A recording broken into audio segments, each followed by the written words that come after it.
Teman-temanku,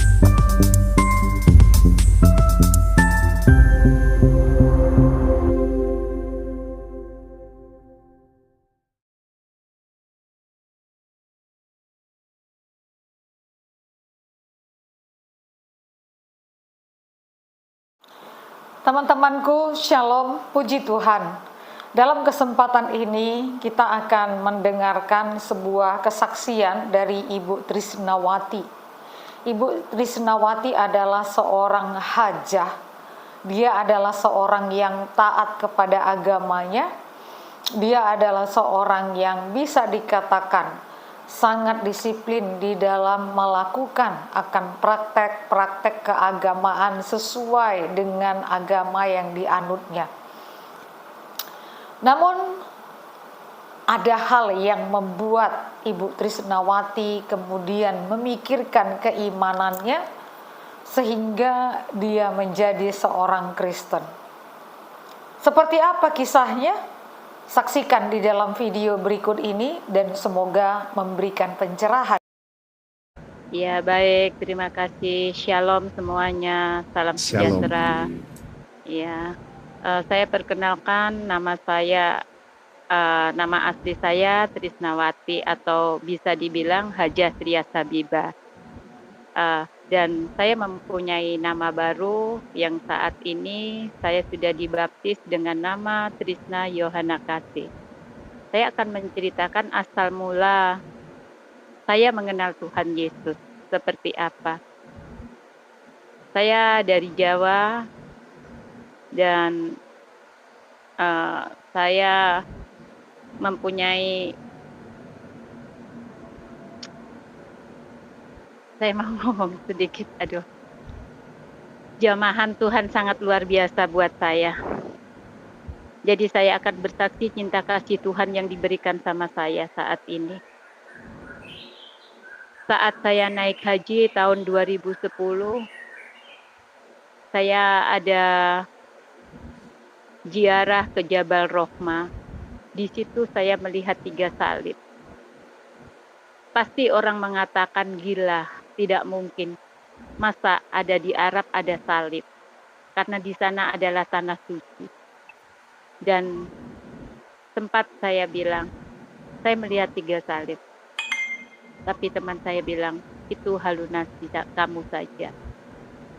Jadi saya tidak berpikir, apa arti semua ini dalam hidup saya? Di saat saya ibadah haji, saya seorang muslim, yang saya mengikuti dengan sholat 5 waktu, bahkan sholat-sholat yang lainnya juga saya ikuti, puasa, zakat, dan pergi haji yang terakhir itu pun saya jalankan. Tapi kenapa saya melihat seperti itu? Dari situ saya tidak berpikir sama sekali. Setelah pulang haji, saya selalu sholat, bahkan saya sholat malam, di saat malam sholat tahajud. Saya selalu meminta petunjuk kepada Tuhan, apa arti semua ini. Dan saya seorang pekerja keras. Jadi usaha apa saja saya lakukan. Bahkan saya mengikuti di dalam organisasi-organisasi keagamaan. Bahkan dipercayakan dalam organisasi tersebut sebagai orang dibilang dipercaya untuk mengatasi apa yang harus saya atasi di situlah. Jadi bukan suatu kebetulan di saat saya sholat tahajud itu, di dalam kamar saya kan ada AC, terlalu dingin saya matikan. Setelah sholat, saya melihat, membuka jendela saya. Di situ saya melihat jubah kemuliaan Tuhan Yesus. Tapi saat itu saya tidak pernah tahu itu jubah Tuhan atau bukan, saya tidak pernah tahu. Tapi saya masih ingat memancarkan sinar kemuliaan yang sungguh-sungguh menyinari dan sangat-sangat terang. Saya tidak tahu apa arti semua itu. Tidak ada wajah, tidak ada apa. Saya diam saja, apa ya? Saya kira jubah itu seorang jubahnya kiai saya. Oh iya, maaf. Di Mekah dulu aja. Eh, di Mekah dulu, tadi kan saya melihat 3 salib. Terus saya salah satunya juga sebagai jemaah di satu yang saya ikuti PT tersebut untuk membentangkan banner di Gua Hiro. Di Gua Hiro itu di Jabal Rohmah. Dan gunung yang tertinggi di sana. Dan salah satunya saya adalah perempuan sendiri dari 7 jemaah 460 orang, yang laki-laki diambil 6, yang perempuan cuma saya sendiri. Saya mengikut itu, saya naik di atas harus membentangkan banner tersebut supaya di dalam banner itu terbentang banyak yang melihat, bahkan jemaah dari PT ini yang mengikuti haji, bahkan mengikuti umroh, sudah ada ke gunung ini di Gua Hiro, ada di Jabal Rohmah, Jabal Nur itu. Jadi tapi saat itu kan itu paling tinggi. Saya ini seperti diangkat, yaitu yang ada orang pakai jubah, tapi saya tidak tahu. Dan tidak ada rasa capek, tidak ada rasa apa. Itu saya diangkat di atas sana. Saya pikir, oh ini yai yang ada di pondok yang saya ikuti yang sudah meninggal membantu saya. Saya pikir cuma seperti itu. Tapi saya melihat ada itu. Tapi saya di atas sana gua dan saya melihat semuanya pemandangan yang ada di Arab itu sampai terlihat, bahkan hotel Jam-Jam itu towernya itu hotel apa yang ada jamnya itu besar, itu kelihatan gitu dari situ. Saya tidak mengerti. Akhir kata saya pulanglah ke Indonesia. Saya sholat tahajud, yaitu tadi saya melihat jubah kemuliaan yang Tuhan Yesus yang seperti digambar saat ini, saya melihatnya. Tapi saya tidak mengerti apa semua itu. Terus sering di saat saya sedih, di saat saya sendiri, bahkan dengan di ruang musola bawah, itu saya sholat. Itu saya seperti dibelai-belai sama orang yang pakai jubah itu. Saya selalu, ini saya merinding. Dibilang gini, jangan bersedih hati, jangan bersusah, serahkan semuanya. Saya tidak ini ya, siapa? Saya pikir itu adalah penjaga rumah saya gitu. Atau orang kiai-kiai yang sudah meninggal atau wali lah, saya bilang gitu. Jadi saya tidak berpikir itu adalah Tuhan Yesus. Dari situ saya terus berdoa, tapi saya berdoa saya tidak pernah berbahasa Arab. Bahasa Arab itu doa hanya hafalan saja. Tapi doa saya selalu saya pakai bahasa Indonesia. Karena saya punya pekerjaan banyak, pekerjaan saya collab saat itu dengan keadaan yang hancur, yang apa. Jadi saya berpikir, Tuhan, aku harus seperti apa? Aku harus gimana? Tunjukkan wajah kemuliaan Engkau, gimana Engkau memperlihatkan sebagai Tuhan.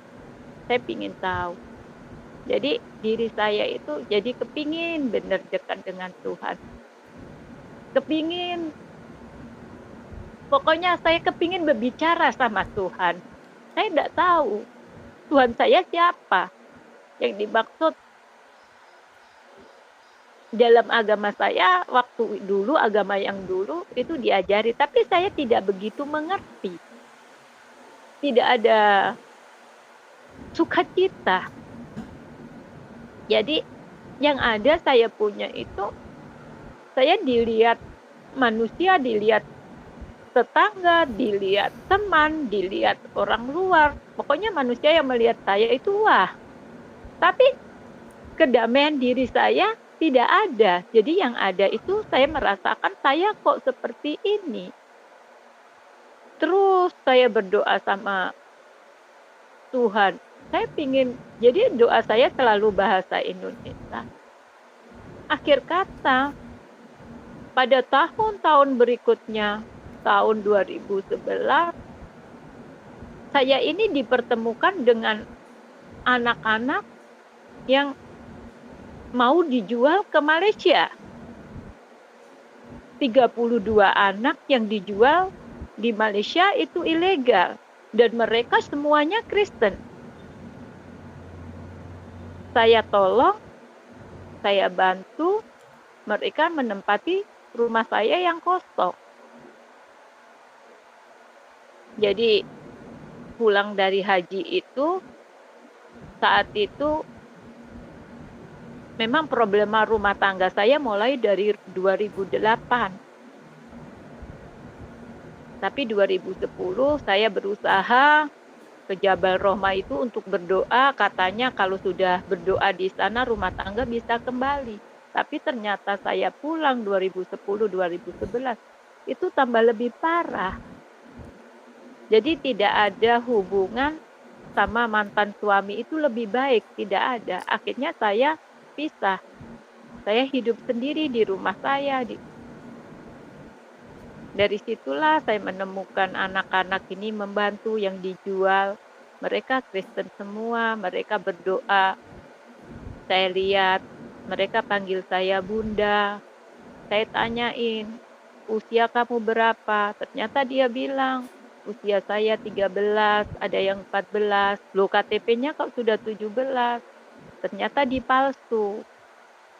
Nah, dari situ saya melihat anak dari NTT yang sangat-sangat kasihan. Hati saya tergerak. Saya ingin membantu. Terus saya bilang, Tuhan, hidup saya sekarang seperti ini, saya tidak ada suami.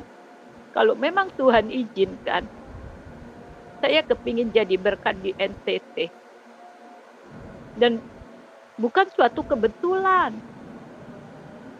Bukan suatu kebetulan. Kesaksian saya ini, di mana saya ingin jadi berkat, saya selalu berdoa. Saya selalu melihat salib, dan yang terakhir kali 2016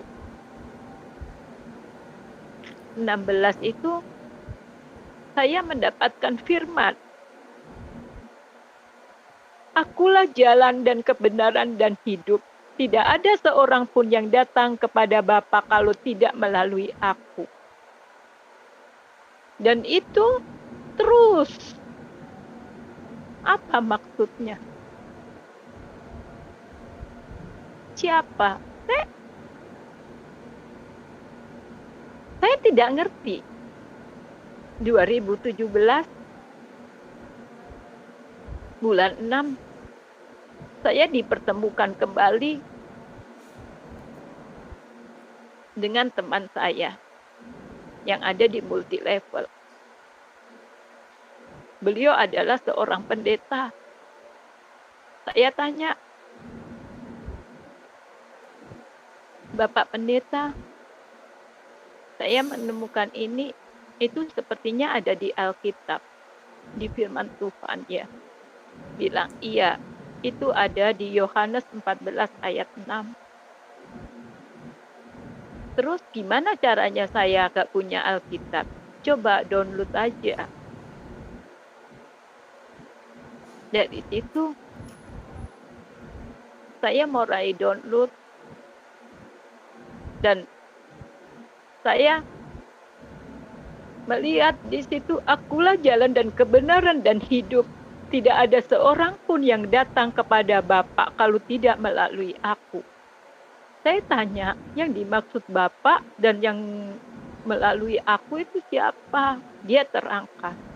Bapa itu yang berkuasa dan yang berkuasa di surga yang segala-galanya. Aku itu siapa? Tuhan Yesus. Berarti Nabi Isa Al-Masih. Berarti kalau orang mau ke surga harus melalui Nabi Isa Al-Masih. Terus bilang, kalau Umi sudah mengerti ya sudah, bilang itu. Jadi beliau panggil saya adalah Umi, kadang Bu Haji, kami berteman. Saat kami jalan untuk menawarkan barang di mana saya berjalan sama beliau, beliau selalu mengingatkan saya waktunya sholat. Dan kami berteman. Kami tidak ada hubungan apa-apa. Walaupun saya 2008 sama mantan suami itu sudah 2013 resmi saya bercerai. Tapi di saat 2017 saya ketemu beliau. Dan tapi di situ saya ini tidak peka sekali. Tuhan sudah memberikan gambaran kepada saya. Dan di situ juga saya terngiang-ngiang. Saya mendengarkan lagu yang di gereja. Hari ini ku bahagia. Itu rasanya lagu itu di dalam diri saya ini ada kebahagiaan. Yang akhir kata saya sering di YouTube mendengarkan lagu-lagu rohani. Dan disitulah saya mempunyai ketentraman. Lambat laun saya membaca Alkitab, lambat laun. Dari tahun demi tahun saya berdoa, kekosongan, hampa kehidupan saya. Tapi di saat 2017 bulan 6 itu sedikit saya terobati karena saya membaca Alkitab. Walaupun bukan Alkitab yang saya bawa cuma di HP. Itu kok rasanya saya jatuh cinta. Jadi perjalanan hidup saya sebenarnya Tuhan sudah memperlihatkan. Tapi saya tidak begitu ngerespon. Tidak begitu, oh ini memang Tuhan Yesus kah? Tidak, karena saya memang tidak tahu. Dari situ 2 anak yang tetap ikut saya. Bunda, saya nggak mau pulang ke NTT, saya ikut Bunda. Tapi sekitar tahun berapa dia sudah kembali, tapi sampai sekarang hubungan saya sama beliau masih bagus. Dan kebanyakan dari pelosok-pelosok daerah. Selama 7 tahun saya berdoa, Tuhan jawab. Satu persatu Tuhan jawab. Saya dipertemukan dengan orang yang mengerti saya. Walaupun kami tidak pacaran saat itu, saya memutuskan untuk melepas hijab tanpa diketahui oleh saudara, anak, atau apa. 2013 itu saya sudah resmi bercerai. Jadi saya hidup sendiri. Hidup sendiri. Saya sudah tidak ada gairah hidup karena selama ini kesombongan yang saya punya. Pakai baju yang bagus, pakai perhiasan banyak, jalan ke sana kemari, bisa memberikan sedekah, bangga. Tapi ternyata cuma wah di depan manusia. Tapi setelah saya banyak membaca firman, dan setelah saya mendengarkan lagu-lagu rohani, di situ mulailah saya terus tanya dengan teman saya tadi. Saya bilang sama teman saya, orang kalau mau masuk surga harus masuk Islam dulu. Karena itu yang dibilang Umi sama saya. Jadi Umi itu bilang sama saya, orang Kristen kalau masuk surga harus masuk Islam dulu. Saya diketawain sama teman saya. Siapa yang bilang kayak gitu? Umi. Terus beliau, enggak, aku enggak mau berdebat. Aku nanti kalau berdebat, nanti aku masuk penjara seperti Ahok. Biar Bu Haji tetap aja baca firman-firman tersebut atas kebenaran firman itu. Iya, saya bilang gitu. Terus saya berpikir, oh berarti kalau pingin masuk surga harus masuk Islam dulu ya. Tapi di firman ini tidak ada kata-kata seperti itu. Jadi saya tambah memutuskan lebih kuat. 2017 itu saya lepas hijab. Dan teman saya bilang, kok nggak pakai hijab? Saya bilang, kalau orang Jawa gerah panas itu, saya bilang, iya sumuk, saya nggak pakai hijab. Tapi beliau bilang, oh iya, cantik, rambutnya panjang, bagus. Lebih bagus. Iya, kan rambut adalah mahkota, saya bilang gitu. Dari situ saya sering jalan. Di saat waktu duhur, asyar, beliau selalu mengingatkan, Umi tidak sholat kah? Oh enggak, aku lagi wayai. Kalau orang Islam lagi mens, itu tidak diperbolehkan untuk sholat. Jadi alasan saya seperti itu. Tapi lambat laun sampai beberapa bulan kok dia mulai ini gitu. Kenapa? Iya, saya enggak sholat lagi, saya lepas sudah, saya bilang gitu. Terus saya bulan 7, saya mulai ikut. Bulan 7 ikut ke gereja, saya tanya, Bapak Pendeta di gereja mana? Oh ada di gereja ini. Saya bilang, boleh enggak aku ikut? Dengan senang hati. Beliau bilang gitu. Saya ikut di gereja. Mulai dari situ,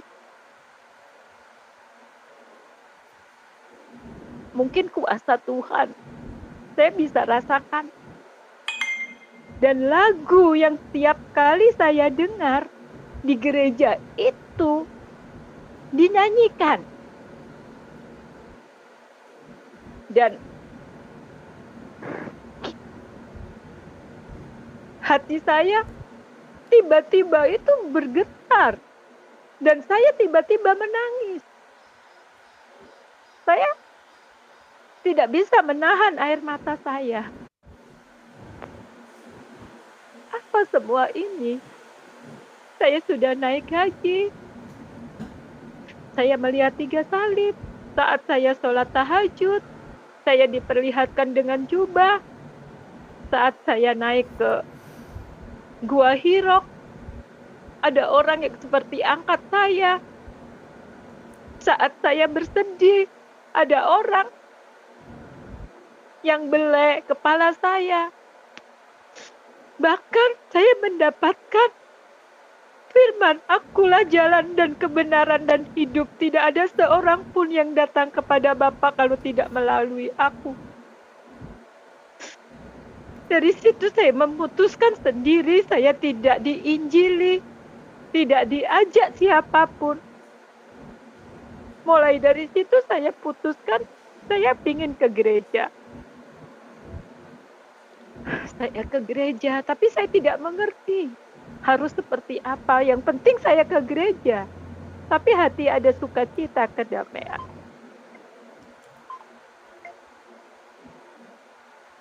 dalam bulan 11, tanggal 11 2017, saya benar-benar putuskan untuk saya mengikut Tuhan Yesus. Tapi dalam proses saya tidak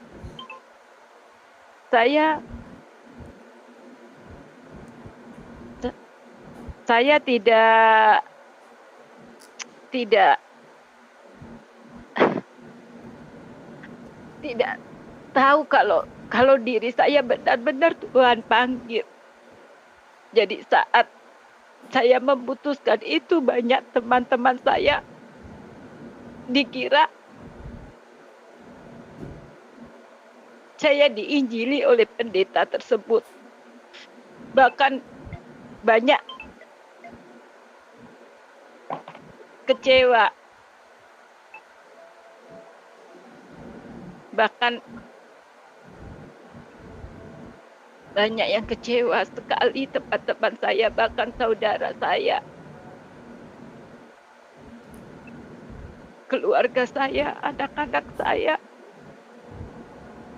Saya telah mengecewakan mereka. Tapi bukan itu maksud saya. Saya pergi di suatu tempat. Di situ ada bukit doa Immanuel. Saya di sana 3 hari 3 malam bersama Bapak Pendeta. Saya sudah putuskan, mari kita berdoa. Saya menyanyikan lagu penyembahan. Saya berdoa. Benar-benar itu tanggal 11 bulan 11 itu. Sinar kemuliaan luar biasa dan saya tidak kuat. Saya hanya bisa menangis. Saya menyerahkan diri, saya bilang, Tuhan, kalau memang Engkau mau pakai saya Tuhan. Saya mau. Terserah Tuhan mau bawa saya kemana. Saya tidak punya siapa-siapa Tuhan. Banyak teman yang sudah tidak mau berteman sama saya. Bahkan saudara juga ada yang tidak mau dengan saya.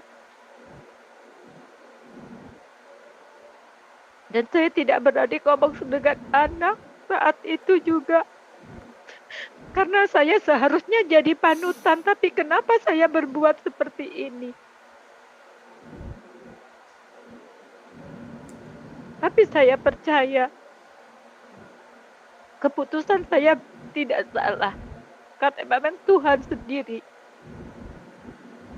yang memilih saya.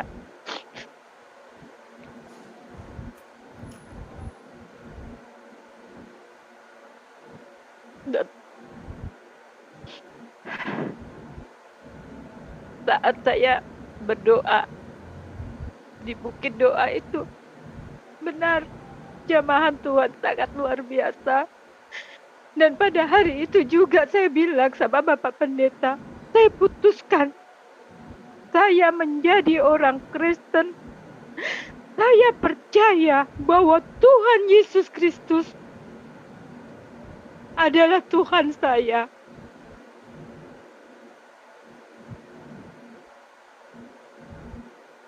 Saya tidak peduli keluarga saya tidak peduli teman saya tidak peduli usaha saya.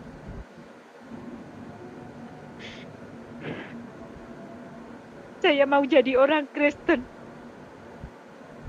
Bapak Pendeta, amin. Iya, beliau berdoa juga.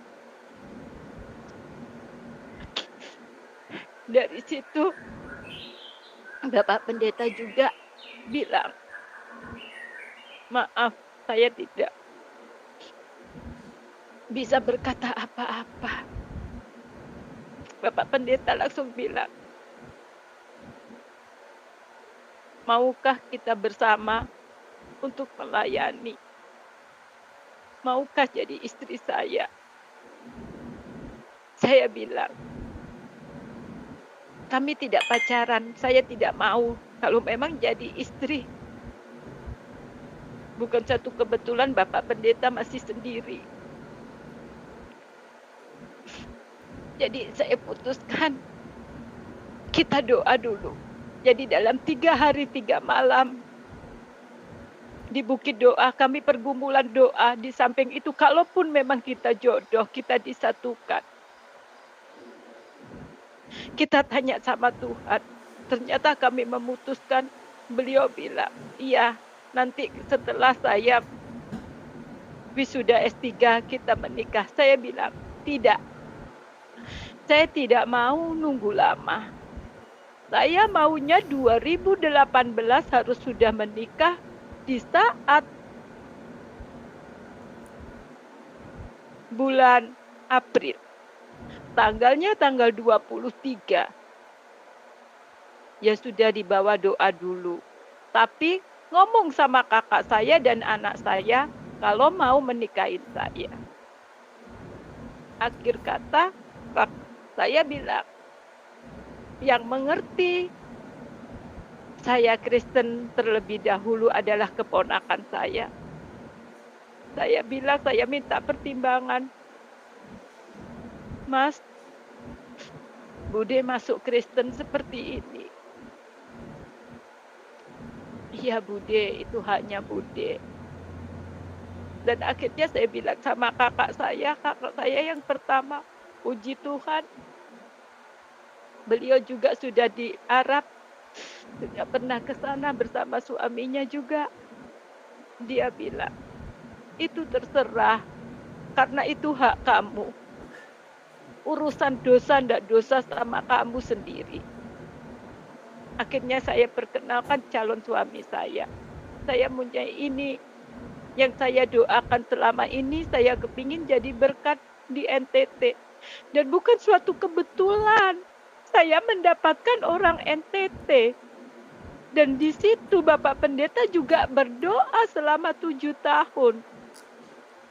Tuhan, di mana 2018 saya tidak mendapatkan istri, saya akan terus ke Amerika. Jadi dari situ doa kita sama-sama semua. Saya terus bilang, Tuhan, kalau memang ini jodoh saya, kalau ini memang Tuhan izinkan saya harus melayani dan kerinduan Bapak Pendeta. Saya sekolah tinggi-tinggi di Jawa. Saya harus jadi berkat.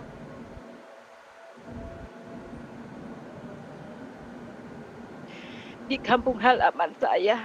Dan saya harus membawa istri untuk pulang kampung.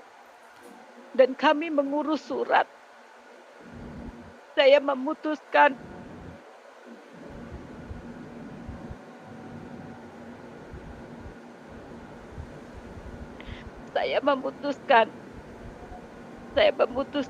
iya. Saya memutuskan iya, saya mau ke NTT bersama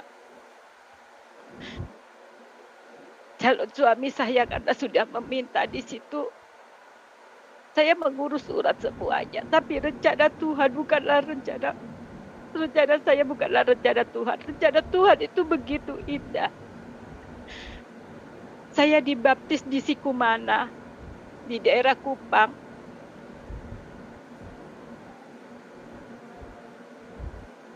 Jadi saya bilang sama suami saya, di mana hati saya ingin dibaptis itu tadi, di sana saya dibaptis di Sikumana tanggal 1 Februari. Dan saya selama itu dari bulan 11 sudah konseling pernikahan itu seperti apa. Jadi pernikahan itu seperti apa. Harus gimana menjadi orang Kristen itu. Jadi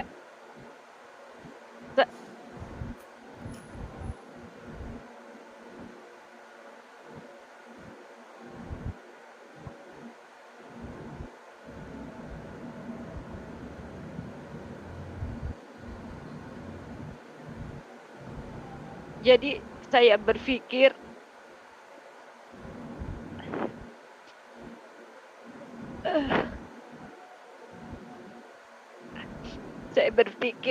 memang ini cara Tuhan. Jadi di situ saya setelah dibaptis,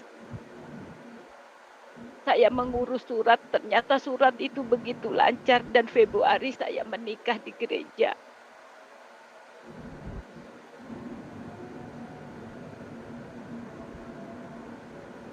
Saya menikah di gereja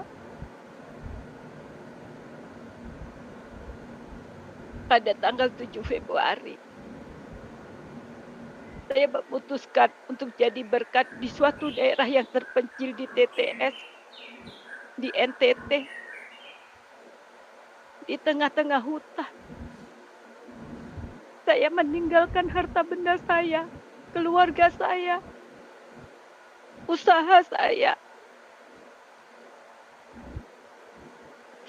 untuk saya menikah, untuk jadi berkat kerinduan saya di NTT. Dan Tuhan jawab semuanya. Di sana air tidak ada, makan juga susah. Tapi saya tidak pernah susah. Karena saya ada rasa sukacita dan damai sejahtera mengikut Tuhan Yesus. Dari situlah tahun 2018 sampai saat ini saya melayani di suatu daerah pelosok. Yang memang Tuhan sudah kirimkan saya ke sana. Jadi kerinduan saya selama 7 tahun terjawab. Bahkan kerinduan suami saya selama 7 tahun juga terjawab.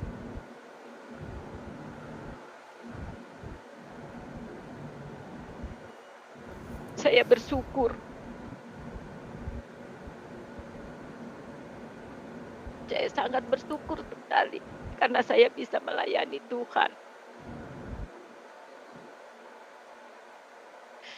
Jadi ini kesaksian hidup saya selama ini.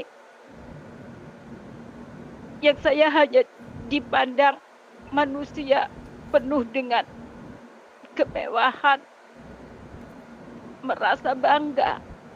Tapi hati saya kosong. Tapi setelah saya mengenal Tuhan Yesus, ada kedamaian dan sukacita. Walaupun secara manusia itu tidak mungkin orang mau alami seperti saya. Tapi Tuhan menguatkan saya.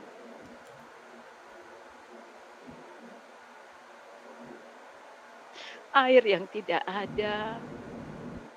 Bahkan rumah yang semua, mobil, apa saya tinggalkan. Tapi firman Tuhan benar-benar nyata. Dan saya imani dan firman ini benar-benar hidup. Tuhan juga bilang, barang siapa meninggalkan anak, keluarga, harta benda, Tuhan akan mengembalikan 100 kali lipat. Dan di sini saya imani, saya aminkan, kalau benar-benar firman ini hidup buat diri saya. Sampai saat ini pun Tuhan menjaga saya. Tuhan sangat luar biasa. Tuhan segala-galanya bagi saya. Selama 3 tahun lebih saya belum pulang ke Jawa. Akhir kata, saya pulang ke Jawa. Karena anak saya mau menikah. Dan sampai saat ini, kerinduan saya untuk kembali lagi ke NTT untuk jadi berkat. Tapi saya percaya Tuhan pasti kirimkan saya lagi ke sana.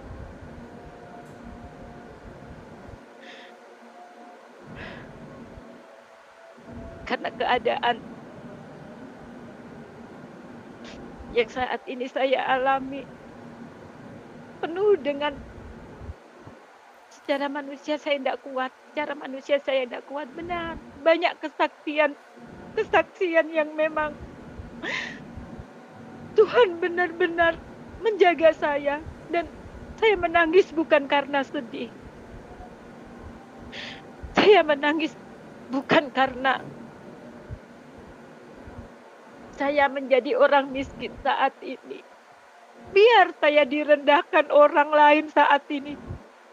Tapi Tuhan akan tinggikan saya. Biar saya miskin di mata orang-orang saat ini bukan seperti dulu. Tapi saya mempunyai kaya keimanan saya. Dan disitulah sukacita yang ada. Dan disitulah kedamaian di diri saya yang ada saat ini.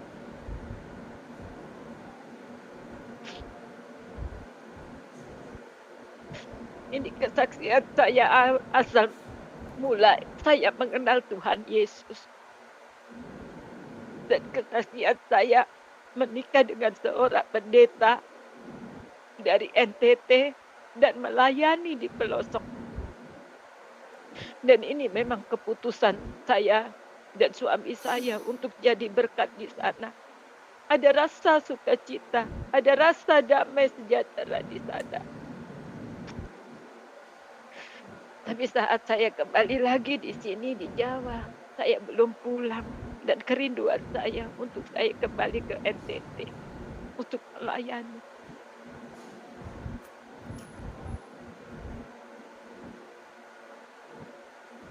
Pasti orang-orang bertanya, kenapa harus ditinggalin semuanya?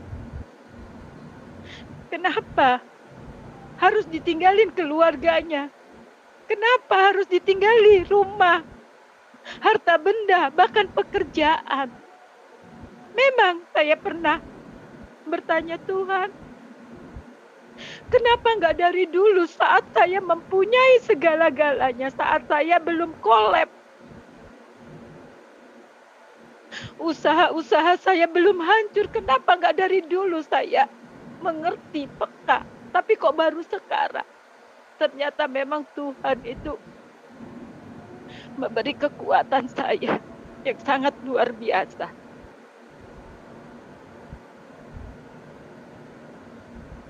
Jadi ini kesaksian awal-awal saya. Nanti kalaupun kesaksian saya di sana seperti apa saat selama 3 tahun ini dan prosesnya gimana, saya akan bersaksi kembali. Dan ini awal kesaksian saya mengenal Tuhan Yesus, jamahan Tuhan Yesus. Jadi terima kasih semuanya. Terima kasih. Dan saya percaya di mana orang Kristen, menjadilah orang Kristen yang percaya. Di situ kita akan mengenal Tuhan. Ada sukacita dan kedamaian. Jadi saya bersyukur dan berterima kasih. Karena memang benar-benar Tuhan sudah menyelamatkan saya. Satu orang diselamatkan, semua keluarga akan diselamatkan. Dan saya imani itu. Dan saya percaya itu. Ini sedikit kesaksian saya. Puji Tuhan, kita sudah menyaksikan kesaksian dari Ibu Trisnawati yang adalah hajah yang pernah pergi haji ke Mekah dan di sana dia melihat salib. Namun kemudian di dalam perjalanan waktu, dia sebagai seorang hajah menyadari bahwa dirinya tetaplah bukan seorang yang memiliki pengertian atau pengenalan yang jelas akan Tuhan. Dia mencari tahu siapa sebenarnya Tuhan.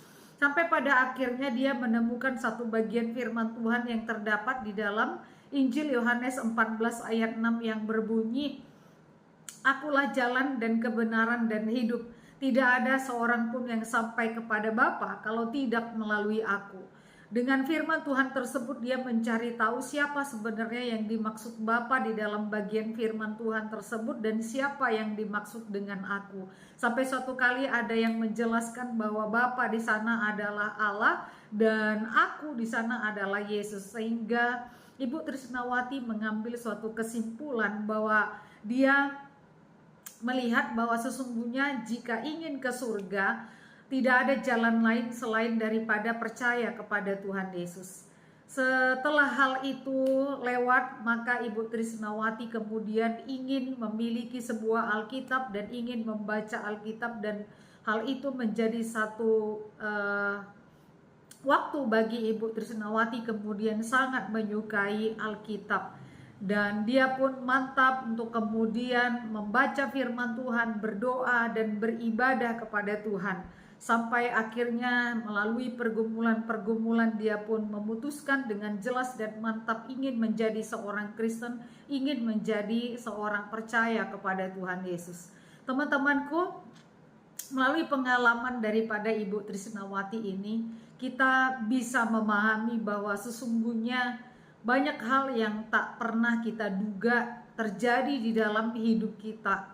Bahkan mungkin Ibu Trisnawati juga tidak menduga dan tidak pernah berpikir bahwa dia kelak akan menjadi seorang Kristen, karena notabene dia sudah menjadi seorang haji. Tetapi itulah pilihan Tuhan, itulah pekerjaan Tuhan yang tak pernah terduga oleh manusia. Karena jalan-jalan Tuhan tidak seperti jalan-jalan kita, dan pemikiran bahkan cara kerja Tuhan pun tidak seperti pemikiran dan cara kerja manusia. Sehingga orang yang tidak berpikir untuk menjadi seorang Kristen ataupun orang percaya kemudian bisa menjadi percaya kepada Tuhan Yesus, itu sepenuhnya adalah karya Tuhan, itu sepenuhnya adalah anugerah Tuhan. Karena itu teman-temanku, jika setiap teman-teman sudah menerima anugerah ataupun kasih karunia dari Tuhan dan menyelamatkan engkau serta membuat engkau menjadi orang percaya, bersyukurlah dan layanilah Tuhan sampai selama-lamanya, sampai seumur hidup. Tuhan Yesus memberkati.